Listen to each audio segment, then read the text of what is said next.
Corona के खिलाफ लड़ाई में अब चीन की बनी वैक्सीन भी शामिल होने वाली है, जिसको विश्व स्वास्थ्य संगठन की तरफ से मंजूरी दे दी गई और अब जल्द ही वैक्सीन जरूरतमंद देशों के लिए सप्लाई होना शुरू होगी।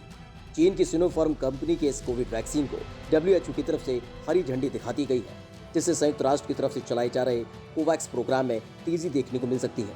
आज हम अपने इस खास वीडियो में चीन के इसी कोविड वैक्सीन के बारे में बताने जा रहे हैं और ये कितनी असरदार है, इस पर विस्तार से बताएंगे। बस आप बने रहिए वीडियो के आखिर तक। चीन के कोरोना वैक्सीन को WHO ने दिखाई हरी झंडी। विश्व स्वास्थ्य संगठन ने चीन के कोविड रोधी टीके के आपात इस्तेमाल को अपनी मंजूरी दे दी है। इससे संयुक्त राष्ट्र समर्थित प्रोग्राम के तहत जरूरतमंद देशों को लाखों खुराक पहुंचाने का मार्ग प्रशस्त हो गया है। चीन के कोविड रोधी टीके का विनिर्माण सिनोफार्म कंपनी ने किया है।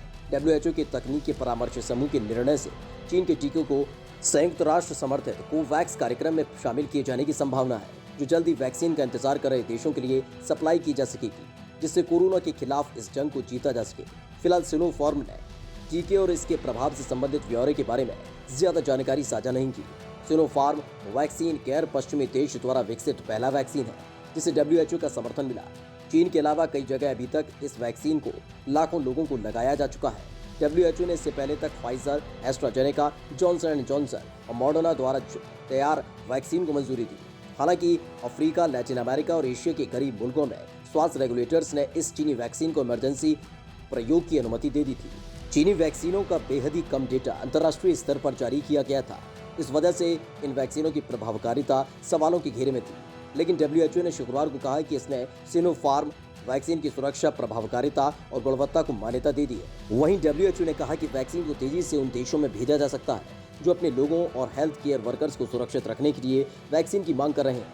बताया गया है कि इस वैक्सीन की 2 खुराक 18 साल या उससे ऊपर के लोगों को लगाई जानी है। इसके अलावा एक अन्य चीनी वैक्सीन सिनोवैक और रूस की स्पुतनिक वी वैक्सीन को लेकर अभी भी मूल्यांकन जारी है। माना जा रहा है कि जल्द ही WHO इस पर भी निर्णय दे सकता है।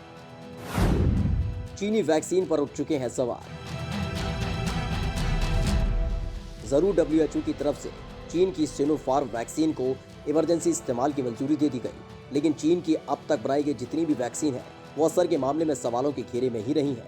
और ये सवाल सिर्फ दूसरे देशों ने नहीं उठाए हैं, बल्कि चीन के अंदर ही इन वैक्सीन को कम असरदार बताया जाता रहा है। दरअसल कुछ दिनों पहले चीन के शीर्ष रोग नियंत्रण अधिकारी ने कहा था कि देश के कोरोना वायरस संक्रमण रोधी टीके कम असरदार हैं और सरकार इन्हें और ज्यादा प्रभावी बनाने पर विचार कर रही है। चीन के रोग नियंत्रण केंद्र यानी कि CDC के निदेशक गाओ फू ने कहा था कि चीन के टीकों में बचाव दर बेहद ज्यादा नहीं है। गाओ का ये बयान ऐसे वक्त में सामने आया जब चीन ने अन्य देशों को टीकों की करोड़ों खुराकें दी हैं और पश्चिमी देशों के टीकों के प्रभावी होने पर संशय पैदा करने और बढ़ावा देने की भी वो लगातार कोशिश कर रहा है।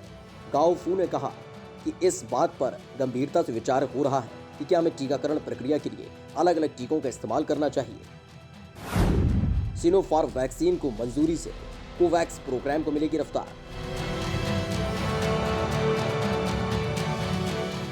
इमरजेंसी यूज के लिए चीनी वैक्सीन को सूचीबद्ध करने के निर्णय से कोवैक्स प्रोग्राम को काफी बढ़ावा मिलने की उम्मीद है, जो आपूर्ति की समस्याओं से जूझ रहा है। WHO की मंजूरी से पहले तक सिनोफार्म का बड़े पैमाने पर इस्तेमाल किया जाता रहा था। मीडिया रिपोर्ट्स की माने तो इसकी करीब 6.5 करोड़ डोज को लोगों को लगाया गया है। चीन के अलावा UAE, पाकिस्तान और हंगरी में इस वैक्सीन का इस्तेमाल किया जा रहा है। यही नहीं, दवा निर्माता कंपनी सिनोवैक और सिनोफार्म द्वारा बनाए गए टीके मैक्सिको, तुर्की, इंडोनेशिया, हंगरी, ब्राजील और तुर्की समेत कई देशों को वितरित किए गए। ब्राजील के शोधकर्ताओं ने चीन की टीका निर्माता कंपनी सिनोवैक के संक्रमण रोधी टीकों के असरदार होने की दर लक्षण वाले संक्रमण से बचाव में 50.4% पाई। वहीं इसके मुकाबले फाइजर द्वारा बनाए गए टीके 97% असरदार पाए गए। वहीं विश्व स्वास्थ्य निकाय से वैक्सीन को हरी झंडी मिलने का मतलब है कि अब दुनिया भर के रेगुलेटर्स को ये गाइडलाइन मिल गई है कि वैक्सीन सुरक्षित और प्रभावी है। WHO के महानिदेशक टेड्रोस एडहानोम घेब्रेयेसस ने कहा कि देशों को अपने स्वयं के रेगुलेटर्स द्वारा वैक्सीन को मंजूरी देने में तेजी लाने के लिए विश्वास देगा। स्वास्थ्य निकाय के इस निर्णय का ये मतलब है कि अब इस वैक्सीन का इस्तेमाल वैश्विक कोवैक्स प्रोग्राम के लिए भी किया जा सकता है, जिसका गठन गरीब मुल्कों को वैक्सीन मुहैया कराने के लिए किया गया है।